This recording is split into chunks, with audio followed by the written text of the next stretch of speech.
Alcatraz Island. The very name evokes a sense of mystery, danger, and intrigue. Today the island stands in stark contrast to its notorious past. Ferries bring a constant stream of tourists, eager to experience the chilling history of the former prison. Visitors wander through the decaying cell blocks, imagining the lives of the infamous criminals once held within those walls. The silence is broken only by the cry of gulls and the hushed whispers of tourists. Alcatraz, once a symbol of fear, is now a place of reflection, a stark reminder of a darker chapter in American history. On May 4, 2025, President Trump sent shockwaves through the nation with a single post on Truth Social. His plan? To reopen and expand Alcatraz Island as a federal penitentiary. No longer a decaying relic of the past, Alcatraz would once again house America's most ruthless and violent offenders. The announcement, met with a mixture of disbelief and cautious support, signaled a potential shift in the American penal system. Trump, known for his tough-on-crime stance, saw Alcatraz as the perfect symbol of law and order, a place where the most hardened criminals would face the full weight of justice. Alcatraz has borne witness to over a century of American history. Before its infamous stint as a federal penitentiary, the island served as a military fortification and a military prison, but it was during its time as a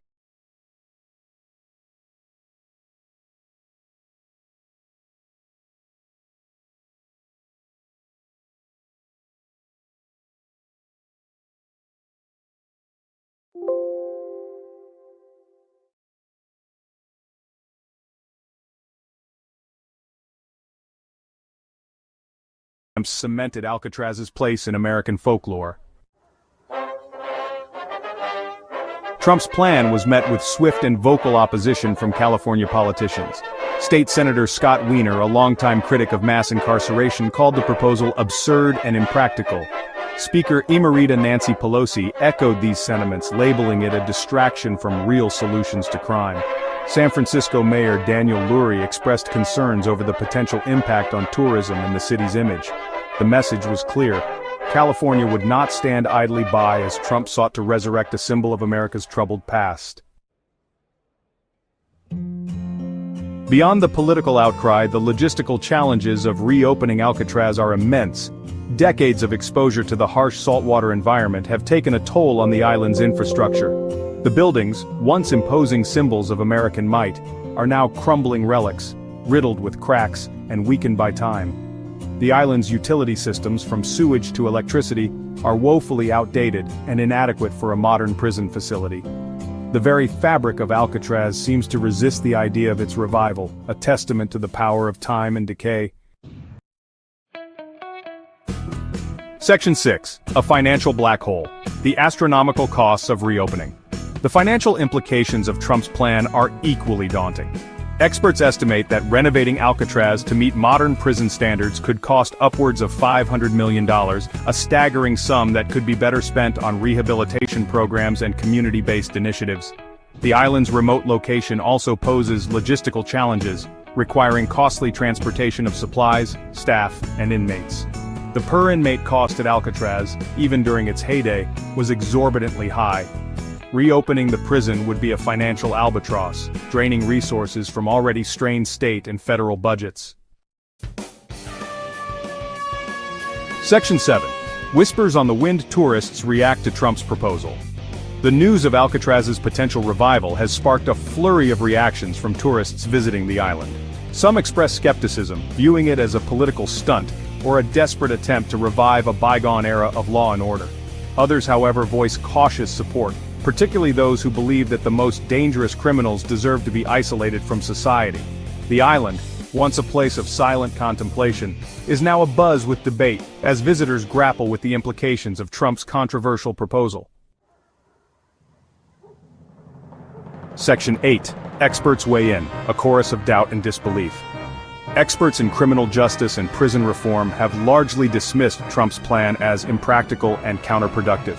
Hugh Hurwitz, former acting director of the Federal Bureau of Prisons, points to the island's dilapidated state, stating that Alcatraz is in such poor condition that it would need to be completely rebuilt. John Martini, a historian and former Alcatraz ranger, echoes these concerns. highlighting the extensive and costly renovations required. The consensus is clear. Reopening Alcatraz is a logistical nightmare with little chance of success. Section 9. A Nation Divided, Trump's Alcatraz and the Future of Justice. Trump's audacious plan to reopen Alcatraz has ignited a national conversation about the future of justice in America. For some, it represents a return to a simpler time, a time when criminals face swift and certain punishment. For others, it is a step backward, a retreat to a dark chapter in American history that should remain firmly in the past. As the debate rages on, one thing is certain. Trump's Alcatraz plan has exposed deep divisions in American society, divisions that will not be easily reconciled.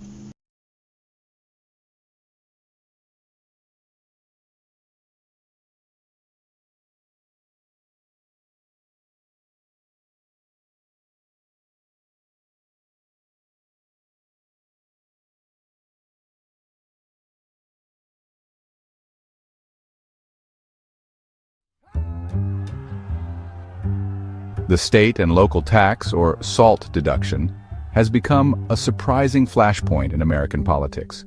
This once obscure provision of the tax code, allowing taxpayers to deduct state and local taxes from their federal income, has ignited a fiery debate within the Republican Party.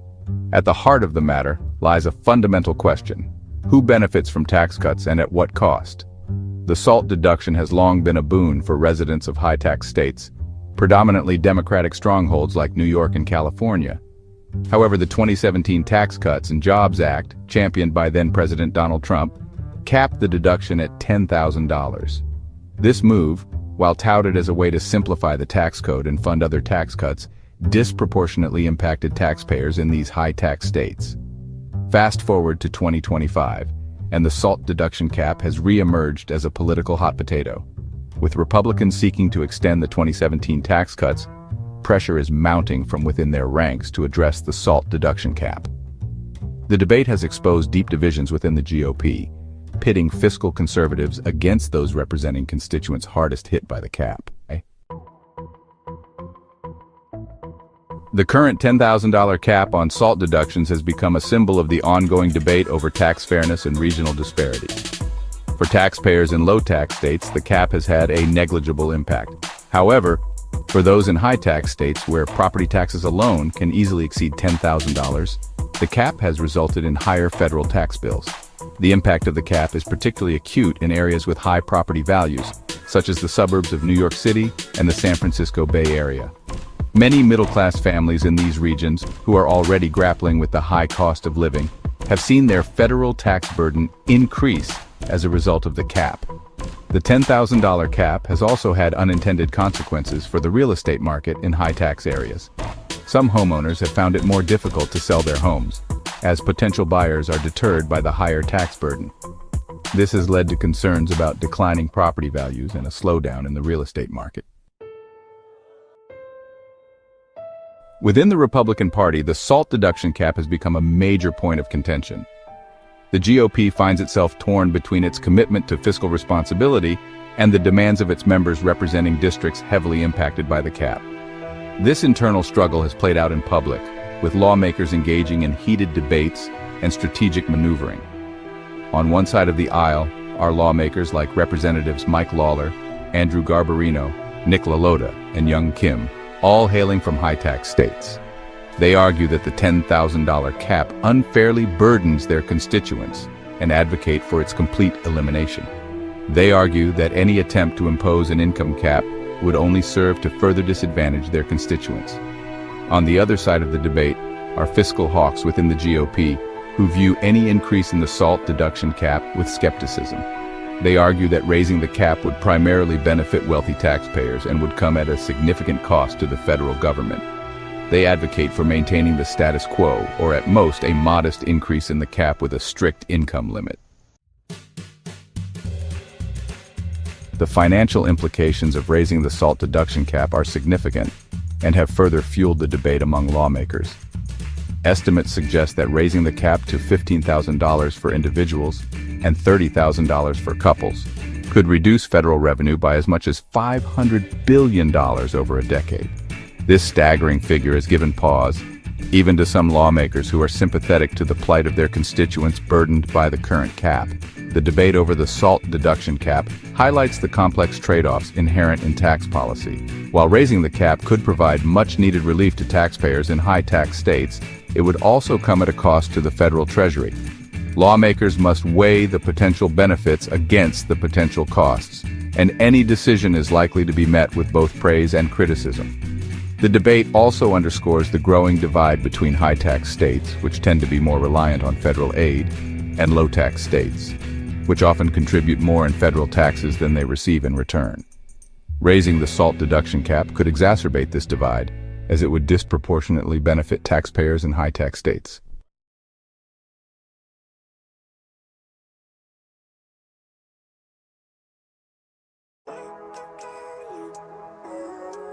A life uprooted. Daniel Lozano Camargo's story. Daniel Lozano Camargo was building a life in Houston, Texas. He had a job he loved, detailing cars. He was in a committed relationship, helping to raise his girlfriend's young daughter. At 20 years old, he was a young man with dreams and aspirations, but Daniel's life was about to be turned upside down. He was facing deportation to El Salvador, a country he had never known. Daniel's journey to the United States was one shared by many seeking a better life. He left Venezuela as a teenager, fleeing the country's political and economic turmoil. He joined his uncle in Colombia, but the threat of violence followed him. In 2022, at the age of 17, Daniel made the difficult decision to cross the border into the United States. He settled in Houston, quickly finding work as a car detailer. He was known for his strong work ethic and dedication to his craft. Daniel's life was far from easy, but he was determined to build a future for himself in the United States. He applied for asylum, hoping for a chance to live without fear. He had a valid work permit and was doing everything right. Little did he know that his past and the ink on his skin would soon put his future in jeopardy. Daniel's story is one of hope and resilience, but also of fear and uncertainty. It's a story that raises questions about justice, fairness, and the human cost of immigration policies. A promise of protection, the legal settlement. In 2024, a glimmer of hope emerged for Daniel. He was one of many individuals granted a legal settlement by the U.S. government.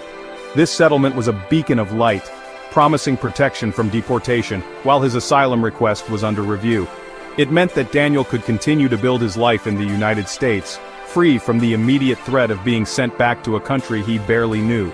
This settlement was not a loophole or a free pass. It was a legal agreement, reached after careful consideration and negotiation. It recognized the complexities of immigration cases and the importance of due process. For Daniel, it meant the world. He could breathe a sigh of relief. He could continue working, supporting his girlfriend and her daughter, and pursuing his asylum case with renewed optimism. The settlement represented a promise, a commitment from the U.S. government to uphold the law and protect the rights of individuals like Daniel. It was a sign that the system, despite its flaws, could work. But this promise would soon be broken, shattered by a controversial policy and the resurgence of an old law. The Alien Enemies Act, a controversial weapon. The Alien Enemies Act is a relic of a bygone era, a law passed in 1798 during a time of war and fear. It grants the U.S. government sweeping powers to detain and deport non-citizens deemed alien enemies during times of declared war. The law's broad language and potential for abuse have made it a subject of intense scrutiny and debate throughout its history. Fast forward to 2025 and the Trump administration dusted off this old law, wielding it as a weapon in its ongoing crackdown on immigration. The administration argued that the Alien Enemies Act could be applied to individuals suspected of gang affiliation, even without any formal declaration of war. This interpretation of the law sent shockwaves through the legal community and ignited a firestorm of controversy. Critics argued that the Trump administration was twisting the Alien Enemies Act beyond its intended purpose, using it to justify the deportation of individuals without due process. They pointed out that the law was designed for times of war, not for targeting individuals based on suspicion and without concrete evidence. The use of the Alien Enemies Act in Daniel's case would have far-reaching consequences, setting a dangerous precedent and undermining the very principles of justice and fairness that the United States claims to uphold. Section 4 deported, a day of shock and despair. March 15, 2025 started like any other day for Daniel. He went to work, detailing cars with his usual precision and care. He called his girlfriend to check in, his voice filled with the warmth and affection they shared. He had no idea that this ordinary day would soon take a dark and unexpected turn. That afternoon, Daniel was detained by immigration officials. The news hit him like a ton of bricks. He was terrified, confused, and completely unprepared for what was about to happen. Despite his legal settlement, despite his pending asylum case, Daniel was informed that he was being deported to El Salvador under the Alien Enemies Act. His pleas for mercy fell on deaf ears. He was whisked away, separated from everything and everyone he knew. His girlfriend was devastated. Her world turned upside down in an instant. His co-workers were shocked, unable to comprehend how this could happen to someone they knew and cared about. Daniel's deportation was swift and brutal. He was put on a plane, his destination a country he had never known, a place his family had fled from years ago. The promise of protection, the hope he had clung to, was gone. Section 5, marked by ink tattoos and allegations. Central to Daniel's deportation were his tattoos. The Trump administration claimed that his tattoos were evidence of gang affiliation, specifically with the notorious Tren de Aragua gang. This gang, known for its brutality and criminal activities, had become a focal point in the administration's efforts to justify its immigration crackdown. Daniel's tattoos, however, told a different story. They were a reflection of his life, his experiences, his passions.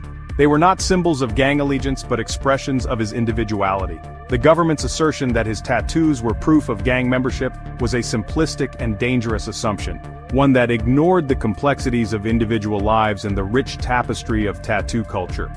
This focus on tattoos as evidence of gang affiliation raised serious concerns about profiling and discrimination. It painted a target on the backs of individuals who expressed themselves through body art, regardless of their actual involvement in any criminal activity. Daniel's case highlighted the dangers of judging a book by its cover, of making assumptions based on superficial appearances rather than concrete evidence. Section 6, a mother's plea fighting for her son. Daniela Camargo, Daniel's mother, refused to let her son be forgotten. From the moment she learned of his deportation, she became a fierce advocate, a mother lioness fighting for her cub. She knew in her heart that the accusations against her son were false, that he was no gang member, that he deserved a chance to come home. Daniela's pleas for her son's return were filled with a mother's love and anguish. She shared her story with anyone who would listen, her voice cracking with emotion as she described her son's character, his work ethic, his love for his girlfriend and her daughter. She spoke at rallies, gave interviews to the media, and used social media to raise awareness about her son's case. Daniela's fight was not just about her son, it was about challenging a system that seemed determined to break families apart. It was about demanding accountability, transparency, and justice for all immigrants, regardless of their background or circumstances. Her unwavering determination and courage in the face of adversity became a source of inspiration for others fighting for their loved ones caught in the crosshairs of a broken immigration system. Section 7, legal battles and glimmers of hope. Daniel's case was far from over. His lawyers sprang into action, filing a lawsuit challenging his deportation and the Trump administration's use of the Alien Enemies Act. They argued that his deportation violated the terms of his legal settlement and that the government's allegations of gang affiliation were baseless. The legal battle was long and arduous, a test of wills between a determined legal team fighting for justice and a powerful government seemingly intent on making an example of Daniel. The case garnered national attention, shining a spotlight on the plight of immigrants facing deportation and the controversial use of the Alien Enemies Act.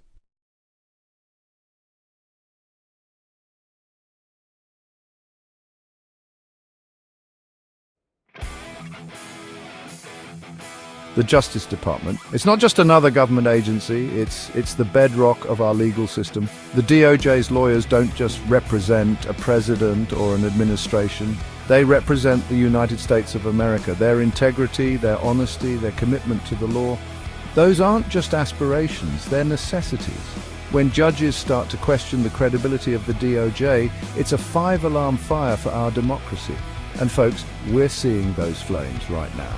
Under Donald Trump's second term, the DOJ is facing a crisis of credibility unlike anything we've seen in modern history. Judges across the country, many appointed by Republicans, are openly questioning the honesty and competence of DOJ lawyers. They're using words like sham, pretext, and even obstruction to describe the department's conduct. Donald Trump is back in the White House, and just like his first term, it's been a relentless assault on the rule of law. He's pushing the limits of executive power, targeting his enemies, and undermining democratic norms.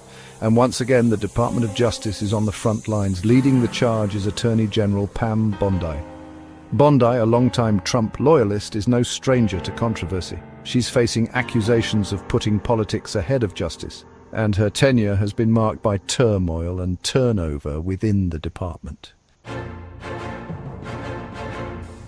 The evidence is mounting. Judges aren't just raising eyebrows anymore, they're sounding the alarm. In courtrooms across the country, DOJ lawyers are facing a level of skepticism and outright hostility that would have been unthinkable just a few years ago. Take the case of the fired federal employees. Judges dismissed the government's rationale as a sham, finding that their firing were politically motivated. Or the challenge to the transgender military ban, where a judge accused the DOJ of making contradictory statements in public and in court.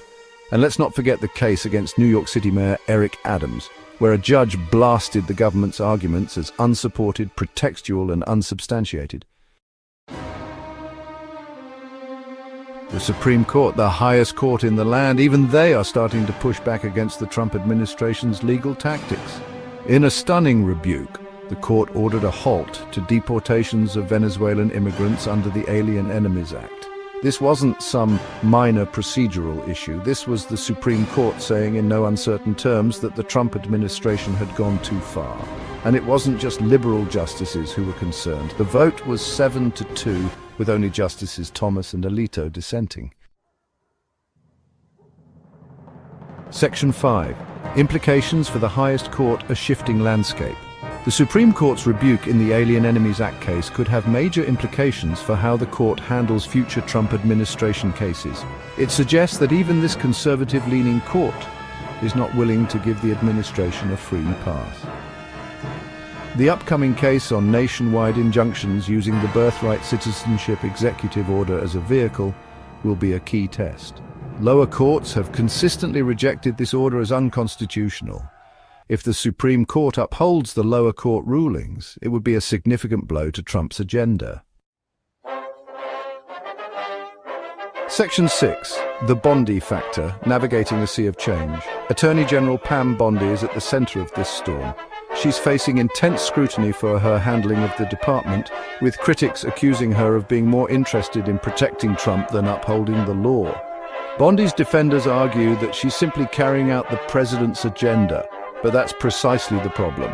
When the Justice Department becomes an arm of the president's political operation, it undermines the very foundation of our legal system. Section 7. Echoes of the Past. A History of Judicial Scrutiny. This isn't the first time the Supreme Court has pushed back against Trump. In 2019, Chief Justice Roberts, joined by the court's 4 liberal justices, questioned the DOJ's honesty regarding the citizenship question on the census. And let's not forget the travel ban case, where the court ultimately upheld the ban, but not before several justices expressed concerns about the administration's motives. Section 8. Charting the course, the future of Trump's legal agenda. So what does the future hold? The erosion of DOJ credibility could have a significant impact on the Trump administration's ability to advance its legal agenda.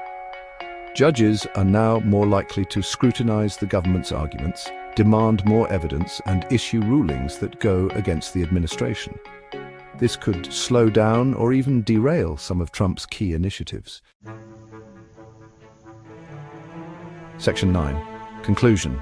A system at a crossroads. The Justice Department is at a crossroads. Will it regain its credibility and independence, or will it continue down the path of politicization and dysfunction? The answer to that question has profound implications for the future of our democracy.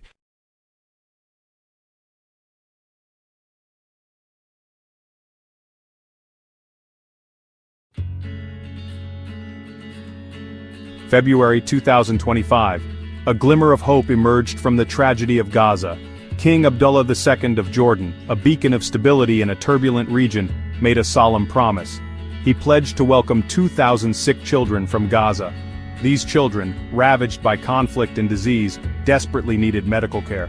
Jordan, a nation known for its compassion, seemed poised to offer a lifeline. The international community applauded. Former President Trump, standing beside the king, hailed it as a beautiful gesture. This wasn't just about politics, it was about humanity. It was about a nation stepping up to help the most vulnerable, offering a glimmer of hope amidst the ruins. This commitment was more than just words. It was a testament to the shared humanity that binds us, a recognition that every child, regardless of origin, deserves a chance at life.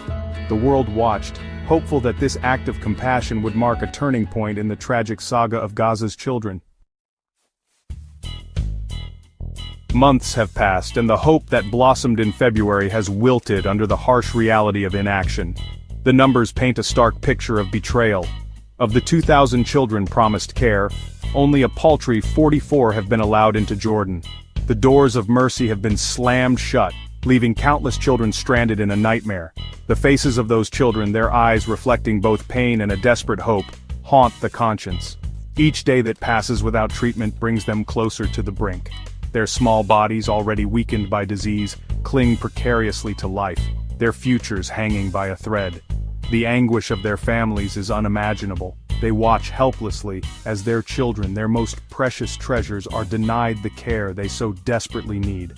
The silence from Jordan is deafening. The reasons given ring hollow in the face of such immense suffering. The world watches appalled as a promise made is broken. The children of Gaza, once again, are pawns in a geopolitical game, their lives deemed less important than political expediency. The moral stain of this broken promise will be difficult to erase. The chorus of condemnation over Jordan's inaction is growing louder. Robert F. Kennedy Jr., the current U.S. Secretary of Health and Human Services, has been a vocal critic. He has repeatedly called out Jordan for cutting off the children, his voice filled with a mixture of anger and despair. These children are very, very fragile, he has stated, his words a stark reminder of the urgency of the situation. Even within the Trump administration, where loyalty to allies often trumps criticism, there is palpable disappointment. A senior West Wing official, speaking on condition of anonymity, called Jordan's actions a sad commentary. This rare rebuke from within the president's own circle underscores the depth of concern and frustration over the unfulfilled pledge. Former Speaker Nancy Pelosi, known for her close relationship with King Abdullah, has also expressed her dismay. She has spoken directly with the Jordanian ambassador, emphasizing the need for immediate action. Her voice, usually measured and diplomatic, carries a note of urgency as she advocates for the innocent victims caught in this political quagmire. The message from these diverse voices is clear: Jordan's failure to honor its on children in need. Jordan, facing mounting pressure, insists its hands are tied. They claim their pledge was contingent on Israel guaranteeing the safe return of the children and their families to Gaza after treatment. This condition, they argue, has not been met, leaving them unable to fulfill their promise. They point to the volatile security situation in Gaza, exacerbated by the ongoing Israeli-Palestinian conflict. The recent Israeli decision to take control of the Gaza Strip has further inflamed tensions, making it politically difficult, if not impossible, for Jordan to guarantee the safe passage of its citizens to and from Gaza. Jordanian officials also argue that they have communicated their concerns to both Trump aides and Speaker Emerita Pelosi. They insist they are not shirking their responsibility, but rather seeking a solution that ensures the safety and well-being of the children, both during and after treatment. However, critics argue that these explanations ring hollow. They question the sincerity of Jordan's commitment, suggesting that the king's pledge was more about public relations than a genuine desire to help. They point to Jordan's history of accepting Palestinian refugees, arguing that the current situation is no different. Section 5. Beacons of Hope, St. Jude, WHO, and the Fight for Children's Lives. Amidst the despair and political maneuvering, glimmers of hope emerge from unexpected quarters. Organizations like St. Jude Children's Research Hospital and the World Health Organization, or WHO, are working tirelessly to provide medical care to the children of Gaza, regardless of the political obstacles. St. Jude, renowned for its commitment to treating children with cancer and other catastrophic diseases, has been actively involved in coordinating the evacuation of critically ill children from Gaza. Their medical teams are working on the ground, providing life-saving treatment and offering a beacon of hope to families facing unimaginable challenges. WHO, with its mandate to ensure the attainment by all peoples of the highest possible level of health, has been instrumental in providing medical supplies, training healthcare workers, and advocating for the rights of these vulnerable children. Their efforts, often carried out under extremely difficult and dangerous conditions, are a testament to the power of compassion and the unwavering belief in the sanctity of every human life. These organizations, driven by a profound sense of humanity and a commitment to medical ethics, refuse to let politics stand in the way of their mission. Their efforts, though constrained by the complexities of the situation, offer a glimmer of hope in the face of despair, demonstrating that even in the darkest of times, the human spirit of compassion can prevail. Section 6. Mired in conflict, the Israeli-Palestinian impasse and its human cost. The plight of Gaza's children cannot be separated from the larger context of the Israeli-Palestinian conflict. For decades, this intractable conflict has cast a long shadow over the region, claiming countless lives and perpetuating a cycle of violence and mistrust. The recent escalation of violence, marked by Israel's decision to take control of the Gaza Strip, has further exacerbated an already dire humanitarian situation. The fragile ceasefire is constantly under threat, and the specter of renewed conflict hangs heavy in the air. This climate of fear and uncertainty makes it extremely challenging to implement even the most basic humanitarian initiatives. Access to essential services, including healthcare, is severely restricted, and the movement of people and goods is tightly controlled. The children of Gaza are the most vulnerable victims of this seemingly endless conflict. They are born into a world of checkpoints, bomb shelters, and the constant threat of violence. Their childhoods are stolen, their futures uncertain. The international community has a moral obligation to work towards a just and lasting solution to this conflict. Until then, the children of Gaza will continue to pay the price for a conflict they did not create. Section 7. Beyond politics, the moral imperative to prioritize children's welfare. The unfolding tragedy in Gaza transcends political ideologies and geopolitical calculations. It is a stark reminder that the lives of innocent children should never be held hostage to political expediency or used as bargaining chips in international disputes. The moral imperative is clear. The well-being of these children must be paramount. Their right to life, health, and a future free from fear and suffering should supersede any political considerations. The international community must send an unequivocal message that using children as pawns in a political game is unacceptable. There can be no justification for delaying or denying life-saving medical treatment to children based on their nationality or the political climate. We must remember that behind the headlines and political rhetoric are real children with real lives at stake. Their faces, their stories, their suffering should haunt our conscience and spur us to action.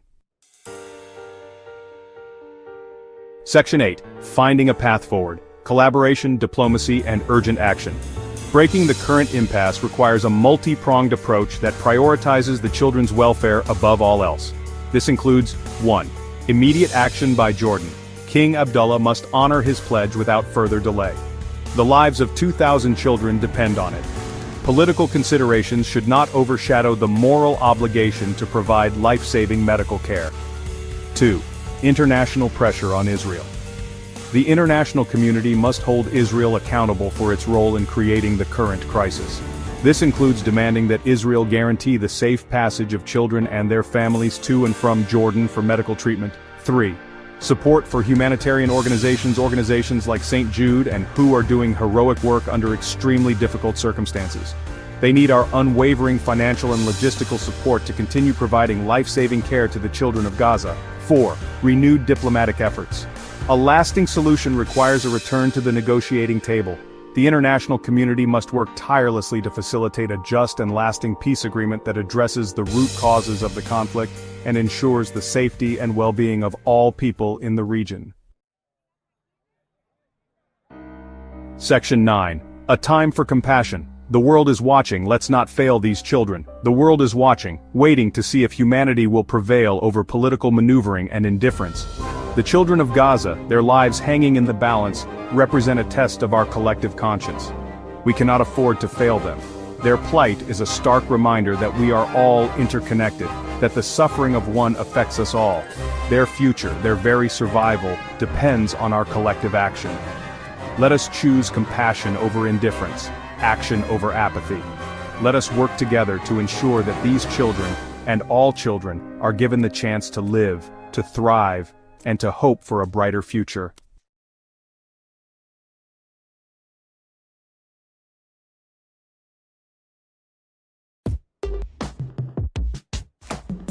In a move sending shockwaves through academia, the Trump administration has frozen new federal research funding to Harvard University. This unprecedented action, announced on May 5, 2025, has ignited a fierce debate about academic freedom, political interference, and the role of federal funding in higher education. At the heart of the controversy lie accusations against Harvard, ranging from a failure to address anti-Semitism on campus to alleged racial discrimination in its prestigious law school. The administration's decision has plunged the university into a high-stakes battle, with billions of dollars in research funding hanging in the balance. This funding freeze is not merely a financial matter, it represents a significant escalation in the ongoing culture wars engulfing American society. Harvard, long seen as a bastion of intellectualism and progressive thought, now finds itself at the center of a political firestorm. The Trump administration, known for its combative approach and skepticism of elite institutions, has seized on the accusations against Harvard to advance its own agenda of reshaping higher education. This showdown has far-reaching implications not only for Harvard, but for the future of academic freedom and the relationship between government and universities across the nation. The freeze on federal research grants to Harvard is a watershed moment in the history of American higher education. Never before has an institution of Harvard's stature faced such a direct and consequential challenge to its autonomy and funding. The outcome of this battle will have profound implications for the relationship between government, universities, and the pursuit of knowledge in the years to come. Central to the Trump administration's justification for targeting Harvard are accusations of a pervasive and systemic culture of anti-Semitism on campus.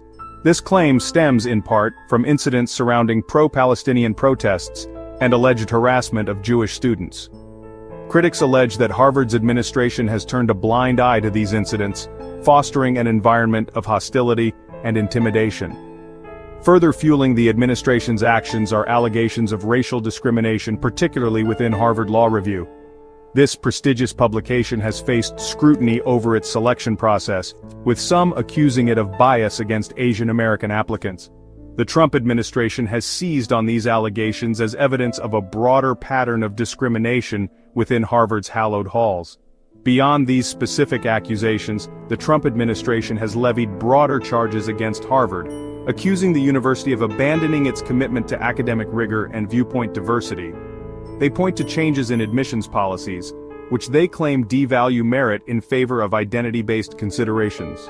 Additionally, the administration has highlighted instances of alleged plagiarism by prominent Harvard faculty members as evidence of declining academic standards. The Trump administration has presented these accusations as symptomatic of a larger problem within higher education, the suppression of conservative viewpoints and the dominance of liberal ideology. They argue that universities like Harvard have become echo chambers, stifling intellectual debate and indoctrinating students with a narrow worldview. This narrative of ideological bias within academia has become a rallying cry for conservatives, further fueling the political firestorm surrounding the funding freeze. So, can Harvard's immense wealth actually offset potential federal funding cuts? Well, Harvard's endowment is indeed massive, but it's also highly restricted. A large portion of it is earmarked for specific purposes, meaning it can't just be used for anything. Plus, managing such a vast sum requires careful planning and consideration. So, while Harvard's financial situation is robust, relying solely on its endowment to cover federal funding cuts isn't a straightforward solution.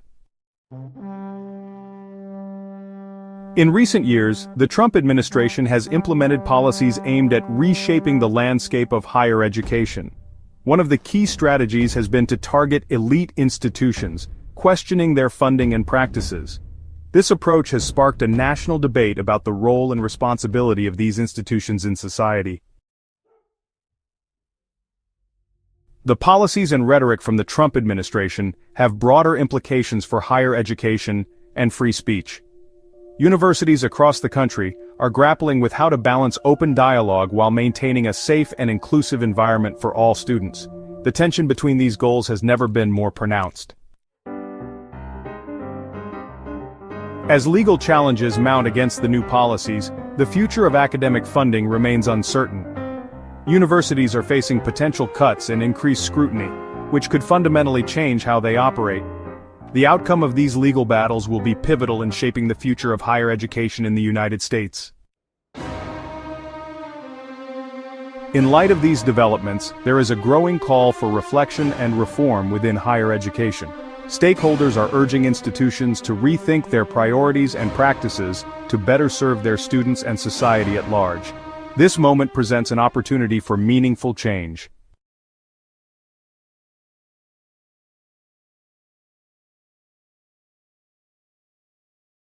I bet you didn't know your tomatoes could be dangerous. Here's why.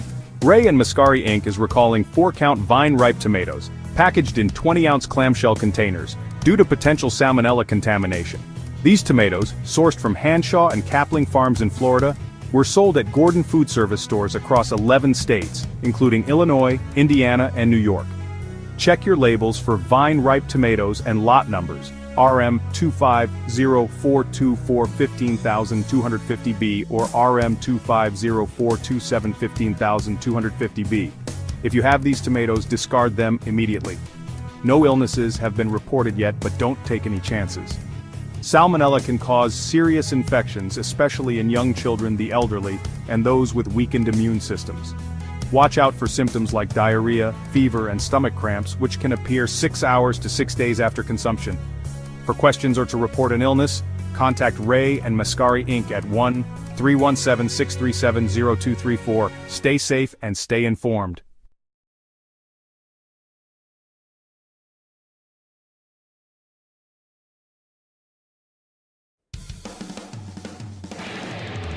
President Trump's recent comments on tariffs have sent ripples of unease through the Republican Party, particularly among Senate Republicans. In a Meet the Press interview, Trump suggested that some tariffs could become permanent fixtures of his economic policy. He argued that these tariffs are essential to protect American jobs and encourage domestic production. Adding to the anxiety, Trump downplayed the potential impact of a short-term recession. He framed it as a necessary transition period on the path to a stronger, more robust economy. These statements have ignited a firestorm of debate and concern. Senate Republicans, already wary of the administration's trade policies, have expressed growing apprehension about the president's comments. Senator Susan Collins voiced her concerns, stating that permanent tariffs would be a mistake. She emphasized the importance of free and fair trade, arguing that tariffs should be used strategically, not as a long-term solution. Senator Pat Toomey echoed these sentiments, cautioning that tariffs are taxes on American consumers and businesses. He argued that prolonged tariffs could stifle economic growth and harm American competitiveness. The Trump administration's approach to tariffs has been marked by fluctuation and unpredictability, generating uncertainty in the market. Early in his presidency, Trump imposed hefty tariffs on goods from numerous countries, including a 25% tariff on steel imports and a 10% tariff on aluminum imports. These tariffs were met with retaliatory measures from trading partners, escalating trade tensions and impacting businesses and consumers. The administration's on-again, off-again approach to tariff negotiations has added to the market volatility. Recent economic data offers a mixed bag of positive and negative indicators, further fueling the debate over the efficacy of the administration's trade policies. On the one hand, the unemployment rate has remained low, hovering around 3.6%, indicating a strong labor market. On the other hand, the economy experienced a slight contraction in the first quarter of 2025. shrinking by 0.3%. This contraction, coupled with slowing manufacturing activity and declining business investment, has raised concerns about a potential economic slowdown. Amidst the uncertainty, the administration's ongoing trade negotiations with multiple countries offer a glimmer of hope.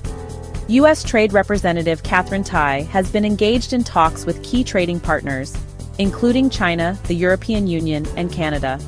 These negotiations aim to address trade imbalances, protect intellectual property rights, and reduce tariffs. Senate Republicans have urged Ambassador Tai to provide regular updates on the progress of these negotiations to alleviate concerns and provide much-needed clarity for businesses and consumers. In tandem with trade negotiations, the Treasury Department, under Secretary Janet Yellen, has been actively promoting investment in the American economy. Secretary Yellen has highlighted the administration's commitment to fostering economic growth through a combination of tax cuts, deregulation, and infrastructure spending. She has argued that these measures, alongside a resolution to trade disputes, will create a more favorable environment for businesses to invest and expand, ultimately leading to job creation and economic prosperity. The current economic strategy, characterized by a mix of tariffs, trade negotiations, and pro-investment policies, presents both risks and rewards. On the one hand, tariffs, if used strategically and temporarily, can protect domestic industries and incentivize trading partners to negotiate fairer trade deals. On the other hand, prolonged tariffs risk escalating trade wars, increasing costs for consumers and businesses, and hindering economic growth. The success of this strategy hinges on the administration's ability to strike a delicate balance between these competing forces. As the administration navigates these complex economic challenges, the outcome remains uncertain. The success of trade negotiations, the impact of tariffs on businesses and consumers, and the overall health of the global economy will all play a role in shaping the economic landscape in the months and years to come. Senate Republicans, along with the American people, are closely watching and awaiting the results of these policies, hoping for a positive outcome that benefits all.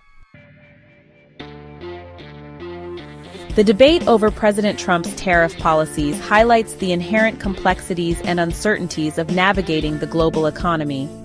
While the administration's efforts to protect American jobs and promote domestic production are understandable, the use of tariffs as a primary tool raises concerns about unintended consequences. As the administration continues to pursue its economic agenda, it is crucial to prioritize open communication, transparency, and a data-driven approach to ensure that policies ultimately benefit the American people and lead to sustained economic growth.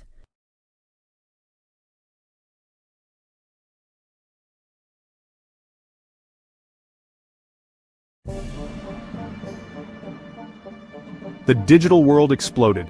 President Trump, never one to mince words, took to Truth Social. His target?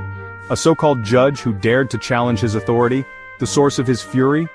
A ruling blocking his administration's use of the 1798 Alien Enemies Act to deport alleged Venezuelan gang members. Trump's words dripped with venom. He called the judge's decision a disgrace and a travesty of justice. His supporters, always eager to rally behind their leader, flooded the platform with angry messages. The hashtag #enemies of the people, a familiar refrain from Trump, quickly began trending. The president's outrage was palpable. He saw the ruling as a direct attack on his power, a blatant attempt to undermine his agenda. His promise to make America great again, he argued, was being thwarted by activist judges more concerned with protecting criminals than American citizens. At the heart of the controversy was a decision by U.S. District Judge Fernando Rodriguez Jr. The judge, a Trump appointee no less, ruled that the Alien Enemies Act did not give the administration the power to deport the alleged gang members. The AEA, a relic of a bygone era, allows the president to detain and deport citizens of enemy nations during wartime. Judge Rodriguez, however, argued that the law did not apply in this case. The alleged gang members, he noted, were not part of an organized armed force as stipulated by the AEA. The ruling sent shockwaves through the legal community. Some experts praised the judge for his narrow interpretation of the law, arguing that it prevented the AEA from being used as a tool for mass deportation. Others, however, expressed concern that the ruling would tie the hands of law enforcement and make it more difficult to remove dangerous individuals from the country. The courtroom drama unfolded against a backdrop of simmering tensions over immigration. The issue, a perennial flashpoint in American politics, had become even more divisive in recent years. Trump's hardline stance on immigration, a cornerstone of his presidency, had drawn both praise and condemnation. His supporters applauded his efforts to secure the border and crack down on illegal immigration. They argued that the country's immigration system was broken and that drastic measures were needed to restore order. His detractors, however, accused him of xenophobia and cruelty. The judge's ruling poured fuel on an already raging fire. It reignited the debate about the limits of presidential power, the rights of immigrants, and the very definition of national security. The nation, it seemed, was more divided than ever. The political fallout was swift and fierce. Democrats, long critical of Trump's immigration policies, seized on the ruling as evidence that the president was operating outside the bounds of the law.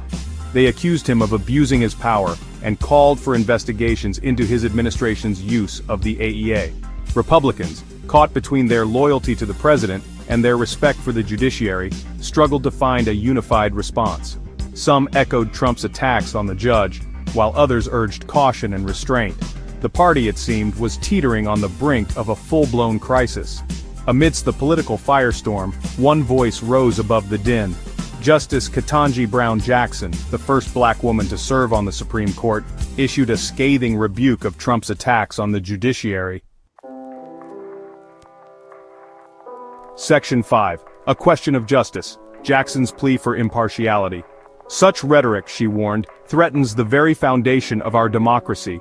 Judges, she argued, must be free to uphold the law without fear of reprisal. Her words, a powerful defense of judicial independence, sent a clear message to the president. The courts would not be bullied. Justice Jackson's comments were met with both praise and scorn. Her supporters hailed her as a profile in courage, a much-needed voice of reason in a time of turmoil. Her detractors, however, accused her of grandstanding and of injecting herself into a political dispute. The debate over her remarks, like the larger debate over immigration, seemed to further polarize the nation. The court of public opinion, it seemed, was as divided as the court of law, and as the dust settled on the initial shock of the ruling, one question loomed large. What would be the lasting impact of this legal battle on Trump's immigration legacy? Section 6. Roberts responds, impeachment not the answer. Chief Justice John Roberts, known for his measured approach, entered the fray.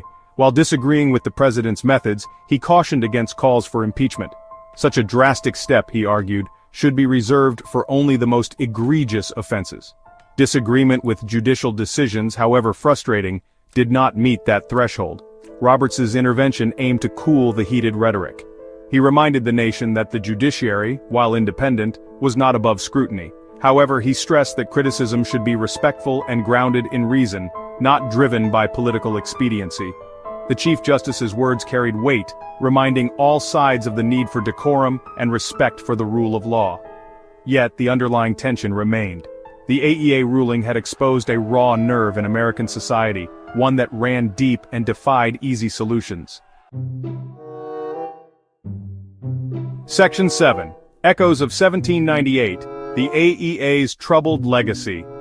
The Alien Enemies Act, dusted off from the annals of history, had become a lightning rod for controversy. Passed during a time of war fever and fear of foreign influence, the law had always been controversial. Its critics viewed it as a stain on American democracy, a relic of a darker time when xenophobia and paranoia held sway. Judge Rodriguez's ruling, while narrow in scope, had reignited the debate over the AEA's legacy. Some legal scholars argued that the law, with its broad language and potential for abuse, should be repealed altogether. Others maintained that it remained a necessary tool, albeit one that should be used sparingly and with great caution. The debate over the AEA, much like the broader immigration debate, reflected a fundamental tension within American society: the balance between national security and individual rights. It was a tension that had existed since the nation's founding, and one that showed no easy resolution. Section 8. a crossroads for reform, Trump's immigration legacy at stake. The AEA ruling presented both a challenge and an opportunity for President Trump. On the one hand, it dealt a blow to his efforts to tighten immigration enforcement. The ruling made it clear that even a law as old and as broad as the AEA had its limits. Trump's ability to deport individuals based solely on alleged gang affiliation had been curtailed. On the other hand, the ruling could serve as a catalyst for comprehensive immigration reform. By highlighting the flaws and limitations of existing laws, the ruling could spur Congress to finally address the issue in a meaningful way. Whether Trump would seize this opportunity, however, remained to be seen. The ball, it seemed, was in Trump's court. Would he continue down the path of confrontation, railing against judges and pushing the limits of executive power? Or would he use this moment to seek common ground and forge a lasting solution to the nation's immigration challenges? Only time would tell. Section 9. The Last Word. A nation awaits the final verdict. The drama that unfolded in the courts and on the streets was far from over. The AEA ruling was merely the latest chapter in the ongoing saga of American immigration. The nation, deeply divided and grappling with its identity, watched and waited for the next act to unfold. The stakes were high. At issue were not just the fates of a few individuals, but the soul of a nation. The outcome of this battle, fought in courtrooms and on social media, would shape the future of American immigration for generations to come. The final verdict, it seemed, was still out.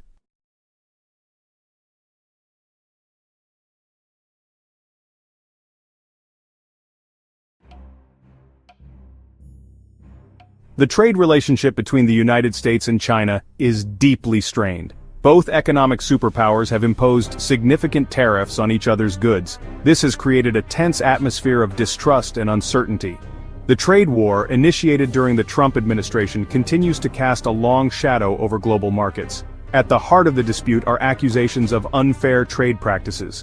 The U.S. accuses China of intellectual property theft and forced technology transfer. It also points to China's massive trade surplus with the U.S. as evidence of an uneven playing field.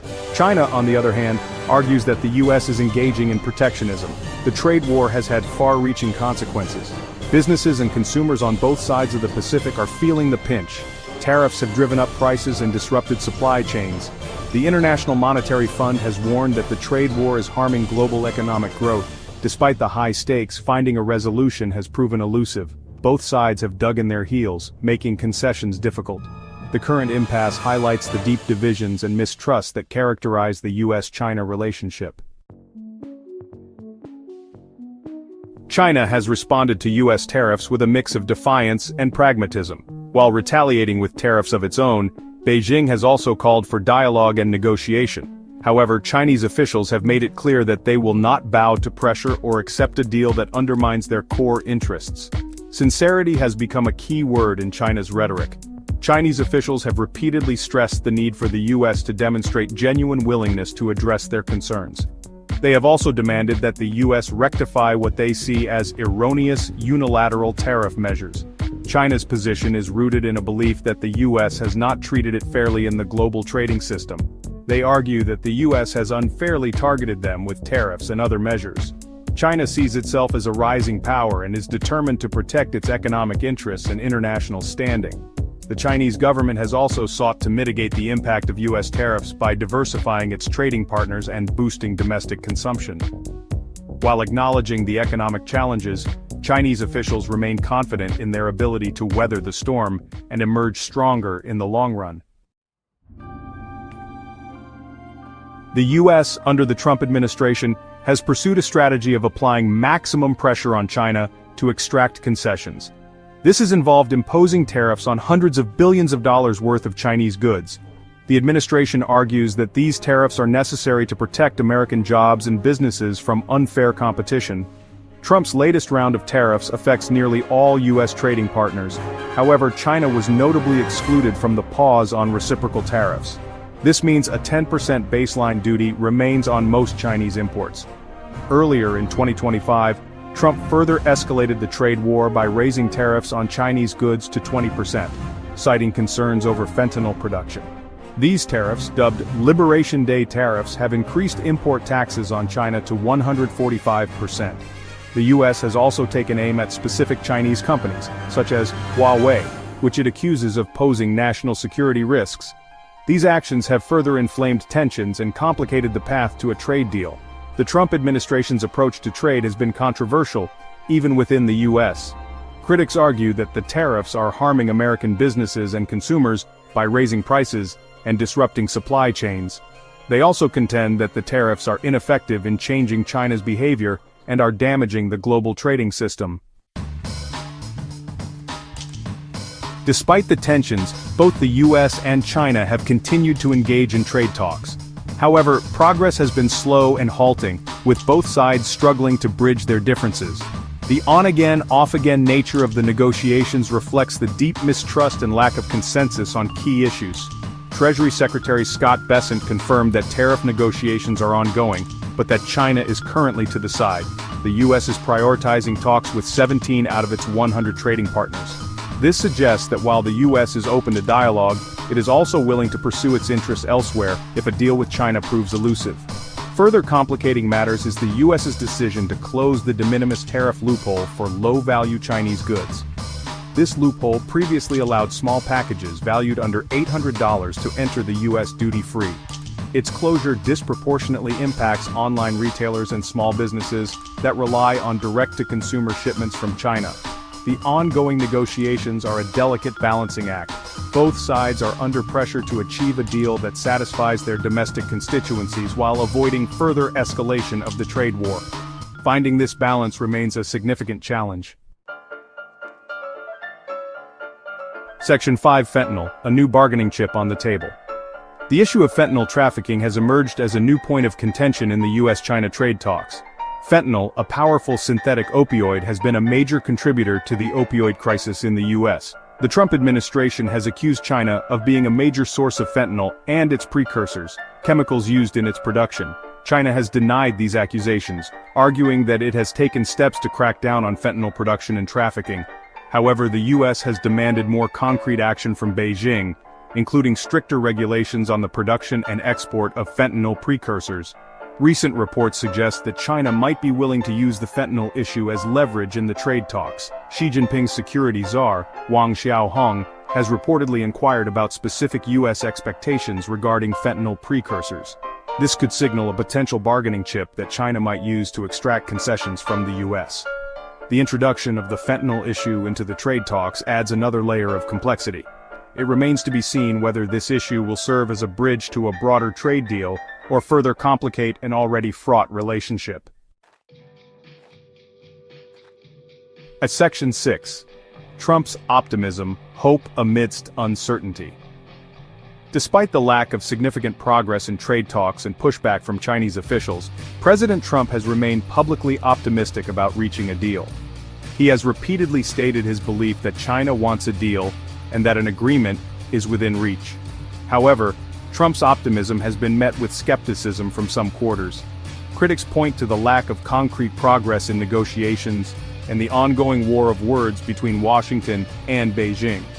They argue that Trump's optimism is more about managing public perception than reflecting the reality of the situation.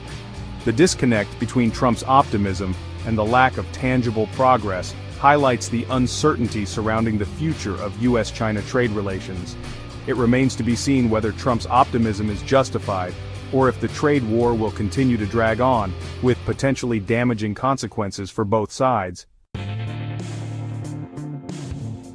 Section 7, the economic fallout, a lose-lose scenario. The ongoing trade war between the US and China has had significant economic repercussions for both nations. Tariffs have disrupted global supply chains, increased costs for businesses and consumers, and slowed economic growth. While both sides have attempted to mitigate the damage, the trade war has undeniably had a negative impact. In the US, businesses that rely on imports from China have been hit hard by tariffs.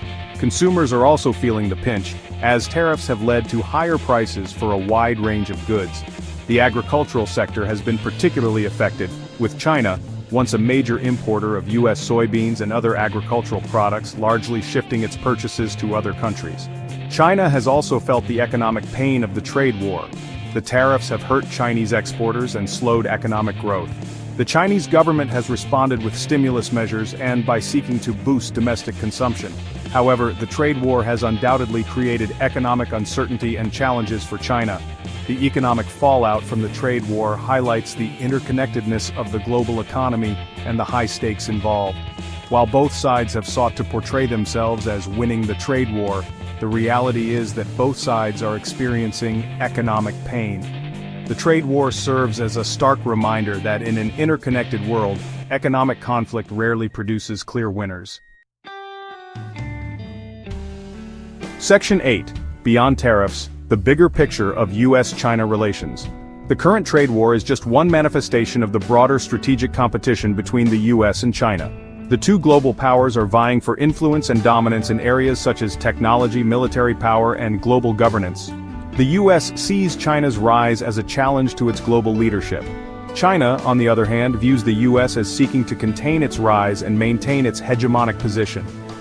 This rivalry has led to tensions in a number of areas, including the South China Sea, Taiwan, and human rights. The trade war has further exacerbated these tensions, making it more difficult to find common ground on other issues. The current state of US-China relations suggests that the two countries are locked in a long-term strategic competition that will continue to shape the 21st century. The challenge for both sides is to manage this competition in a way that avoids catastrophic conflict. This will require finding ways to cooperate on issues of mutual interest, such as climate change and nuclear non-proliferation, while also addressing their differences in a constructive manner. The future of global stability may depend on the ability of the US and China to find a way to coexist peacefully and productively.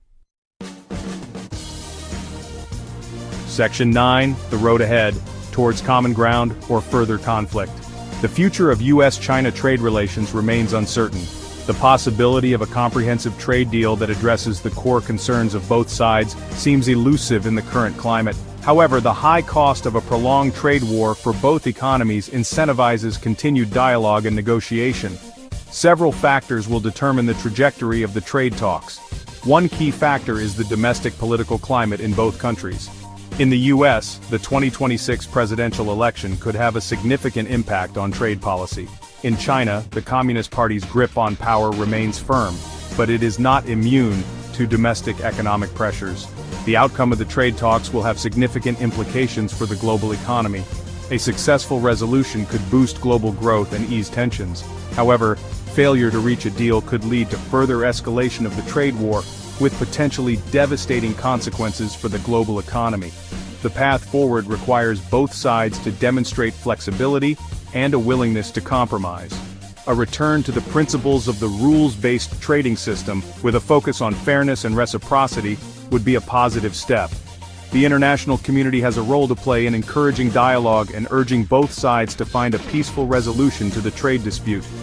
The US-China trade war is a symptom of a deeper strategic rivalry. Finding a way to manage this rivalry and prevent it from spiraling into conflict is one of the most pressing challenges facing the world today.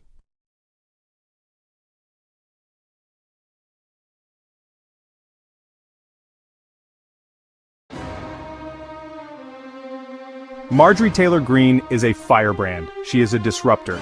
She is a voice that many in Washington would prefer to silence. But Greene represents a significant portion of the Republican base, a base that feels increasingly alienated from the party's establishment wing. Greene's recent criticisms of the Trump administration and her fellow Republicans have sent shockwaves through the political establishment, exposing deep fissures within the party and raising questions about its future direction. Greene's critique is rooted in a deep-seated belief that the Republican Party has strayed from its core principles. She argues that the party has become too willing to compromise with Democrats, too eager to engage in foreign entanglements, and too tolerant of government overreach. Greene's message has resonated with a segment of the Republican base that is frustrated with the status quo and hungry for change. Her fiery rhetoric and uncompromising stances have made her a polarizing figure, but she remains a force to be reckoned with. Greene's criticisms, however controversial, cannot be easily dismissed. They reflect a growing sense of disillusionment among a significant portion of the Republican electorate, a disillusionment that the party ignores at its peril. One of Greene's most vocal criticisms has been directed at the recent US-Ukraine minerals deal. This deal, she argues, is a blatant example of the political elite prioritizing foreign interests over the needs of the American people. The deal, which grants the United States access to Ukrainian mineral resources in exchange for financial aid, has been touted by the Biden administration as a strategic victory. However, Green sees it as a raw deal for American taxpayers. She argues that the United States is essentially subsidizing a corrupt Ukrainian government while receiving little in return. Green points out that the United States possesses vast, untapped mineral resources of its own, resources that could be developed to create jobs and boost the American economy. Why, she asks, should American taxpayers be burdened with propping up a foreign government when we have the means to achieve energy independence and economic security right here at home? Green's stance on the Ukraine minerals deal underscores her commitment to a fiercely independent America, one that prioritizes its own interests and refuses to be beholden to foreign powers. Green's opposition to the ongoing Iran nuclear talks stems from her deep-seated belief that the United States should no longer involve itself in foreign wars.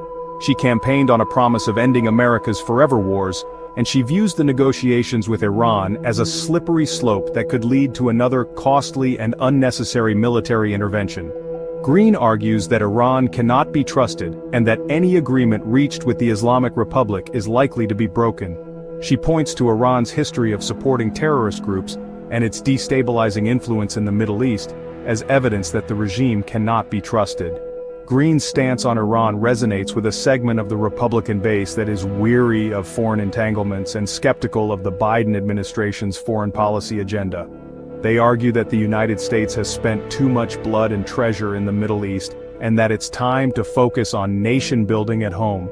Green's call for a more restrained foreign policy reflects a growing sentiment within the Republican Party that the United States should prioritize its own interests and avoid costly interventions in far-off lands.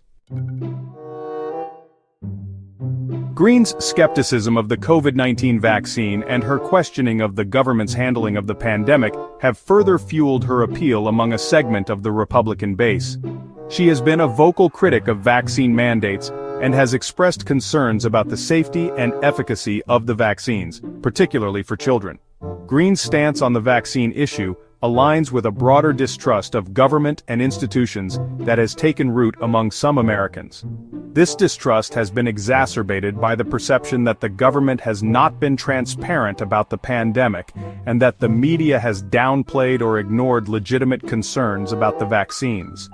Green's willingness to challenge the official narrative on COVID-19 has resonated with those who feel ignored or marginalized by the mainstream media and the political establishment. Her outspokenness on this issue has made her a lightning rod for criticism, but it has also solidified her standing as a champion of those who feel that their voices are not being heard.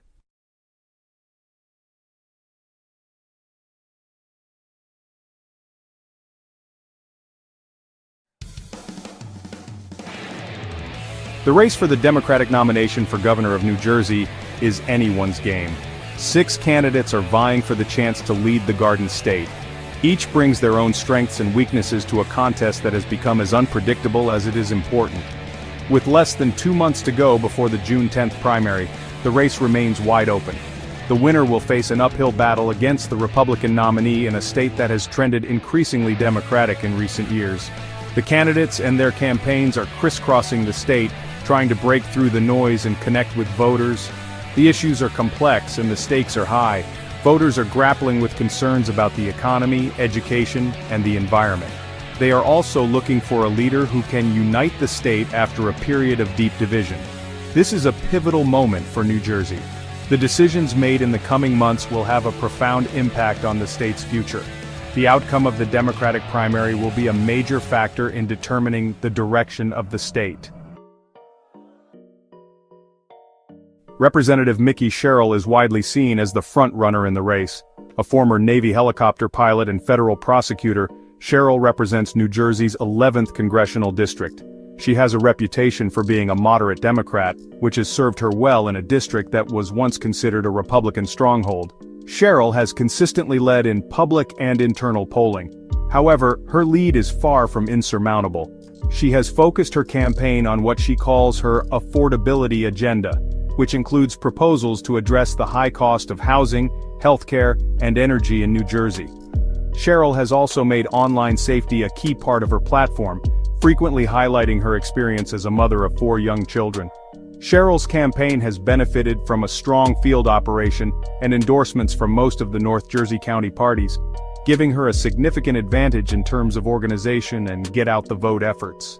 However, she has faced criticism from some progressives who argue that she is too moderate. While Cheryl may be the perceived frontrunner, her 5 opponents are all formidable in their own right. Each has carved out a distinct lane in the race, hoping to catch fire in the final weeks before the primary. Stephen Fulop, the mayor of Jersey City, is running as an anti-establishment outsider. He has touted his record of economic development and progressive policy achievements in Jersey City, frequently criticizing Cheryl as the machine candidate and arguing that she is too beholden to special interests. Fulop has released a series of detailed policy proposals covering a wide range of issues, from affordable housing to climate change. He has also made political reform a central theme of his campaign. Congressman Josh Gottheimer, who represents New Jersey's 5th congressional district, is running on a platform of fiscal responsibility and tax relief. He has made a 15% property tax cut the centerpiece of his campaign. Gottheimer has also sought to position himself as a strong opponent of Donald Trump, frequently reminding voters that he represents a district that Trump won in 2016. Gottheimer is hoping to appeal to moderate and independent voters who are looking for an alternative to Cheryl. A significant number of Democratic primary voters remain undecided, injecting a large degree of volatility into the race. Pollsters and political analysts have noted the difficulty in predicting the outcome of this election.